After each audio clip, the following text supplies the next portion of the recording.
네, 안녕하세요. 저는 서울대학교 생명과학부에서 조교수로 일하고 있는 장혜식입니다. 네, IBS RNA 연구단에서 연구위원으로 같이 연구하고 있습니다.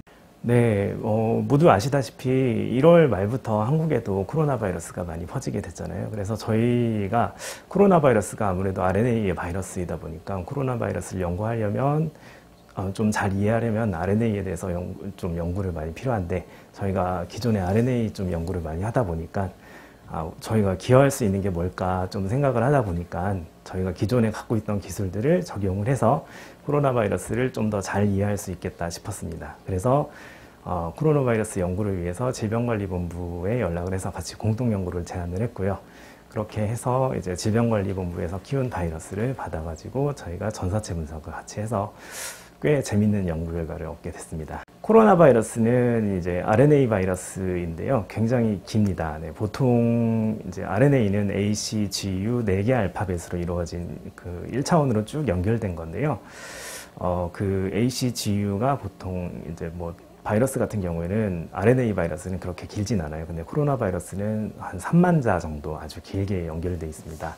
근데 그게 평소에는 그게 유전자로 전체가 다 연결되어 있지만 세포 안에 들어가면 거의 한 10개에서 20개 정도 사이 되는 RNA로 다시 쪼개져 가지고 단백질을 만들게 됩니다. 그래서 걔네들이 어디서부터 어떤 모양으로 생겨나는지, 이제 세포 안에서 어떻게 생산을 하는지, 그리고 어떤 단백질을 만들기 위해서 생성이 되는지, 그리고 RNA가 ACGU 말고 좀 더 부가적으로 좀 변형이 일어나는데요.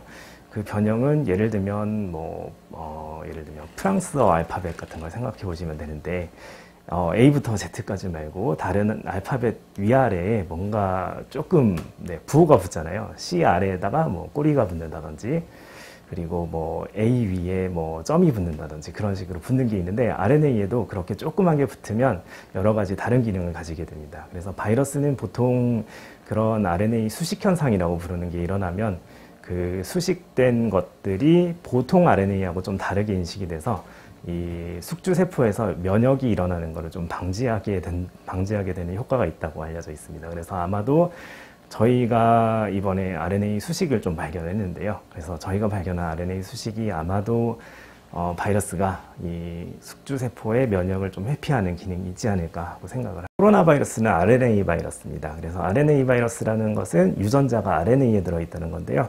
그 유전자가 그냥 뭐 RNA만 동동 떠다닌다기보다는 그 RNA가 단백질에 쌓여가지고 돌아다니다가 숙주세포를 만나면 숙주세포 안으로 들어가서 RNA가 밖으로 나오게 됩니다.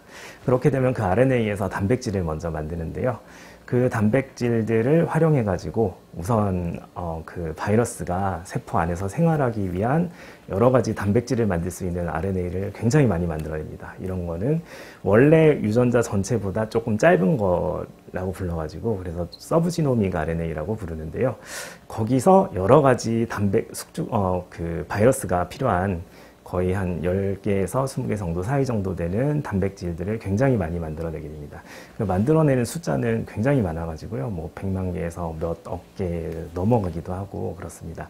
그런데 그런 종류들이 어떤 것이 있는지 그런 거는 예측은 할 수 있지만 이번 코로나 바이러스에서 정확하게 어떤 것들이 나오고 있는지, 어떤 게 어떤 양으로 존재를 하는지, 서로 비율이 어떤지 뭐 그런 것들은 잘 몰랐기 때문에 저희가 이번에 전사체를 좀 조사를 해서 좀 더 자세히 알아낼 수 있게 됐습니다. 네, 우선 나노포어 시퀀싱은 아주 작은 그 단백질이 있어요. 아주 작은 단백질이 여기 구멍이 중간에 들어가 있는 단백질이 있어요. 구멍의 직경이 한 1나노미터 정도 되는데요.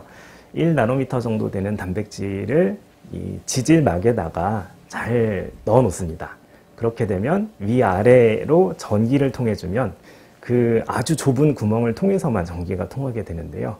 그런데 어쩌다가 DNA나 RNA가 그 작은 구멍으로 들어가게 되면 그 구멍이 너무너무 작다 보니까 그 지나가는 DNA나 RNA 종류에 따라서 서로 다른 전류 값을 나타내게 됩니다. 그래서 작은 DNA 부분이 지나가게 되면 거기서 전류가 많이 흐르게 되고, 좀 큰 게 지나가게 되면 좀 전류가 적게 흐르고 이런 식으로 나타나기 때문에 그 전류의 높낮이를 가지고 지나가는 RNA나 DNA를 분석할 수 있게 됩니다. 이걸 직접 분석이라고 하는데요.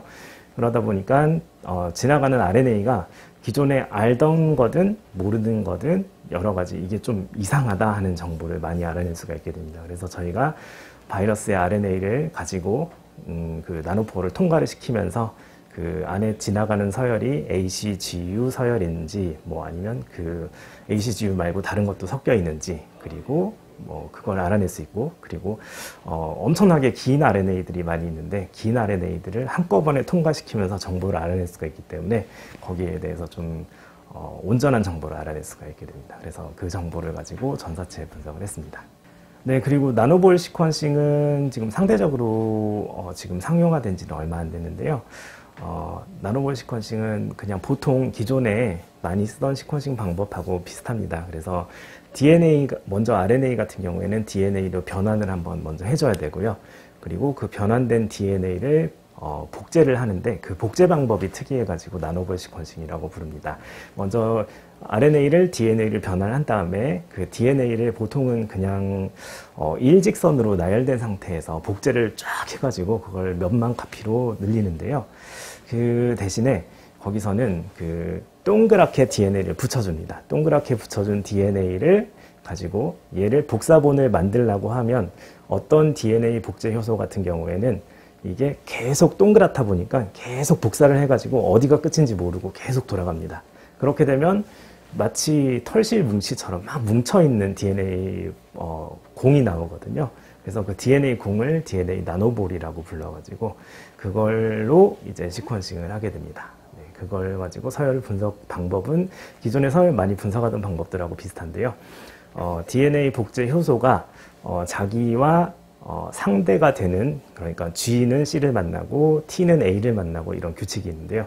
그 규칙에 따라서 상대방에 붙어 있는 색깔을 보고 이제 각각의 단계별로 첫 번째 단계에는 C인데 뭐 파란색이 붙어 있고 그 다음에는 뭐 T인데 노란색이 붙어 있고 이런 식으로 색깔이 어떻게 변하는지를 굉장히 많은 숫자에 대해서 분석을 하면 이제 거기에 대해서 DNA 서열을 알 수 있게 됩니다. 보통 많이 쓰는 방법인데요. 그렇게 해서 저희가 나노볼 시퀀싱을 도입해가지고 저희 연구단에서는 뭐 저희가 아무래도 기초연구단이다 보니까 바이러스의 기본적인 생활사에 대해서 관심이 굉장히 많습니다. 그래서 코로나 바이러스는 생각보다 연구가 많이 안 돼 있는 바이러스인데요. 그래서 코로나 바이러스가 RNA를 어떻게 복제하는지 그 방법조차도 사실은 그렇게 잘 안 알려져 있습니다. 어디서부터 시작해서 어떤 걸 인지해서 어디서 시작해가지고 어디서 끝나는지 뭐 이런 정보들도 잘 안 알려져 있고요. 그리고 코로나 바이러스가 RNA 수식 현상을 어떻게 활용하는지 그 수식이 어떤 생물학적으로 어떤 의미를 가지는지 그리고 수식을 누가 시키고 누가 인지를 하는지 거기에 대해서 잘 모르기 때문에 그것도 앞으로 분석을 할 계획입니다. 그리고 코로나 바이러스 진단법에 대해서도 저희가 이제 기존의 RNA 분석에 대해서는 굉장히 여러 가지를 해왔기 때문에 좀 진단에서도 기여할 부분이 있을지 조금 알아보고 있습니다.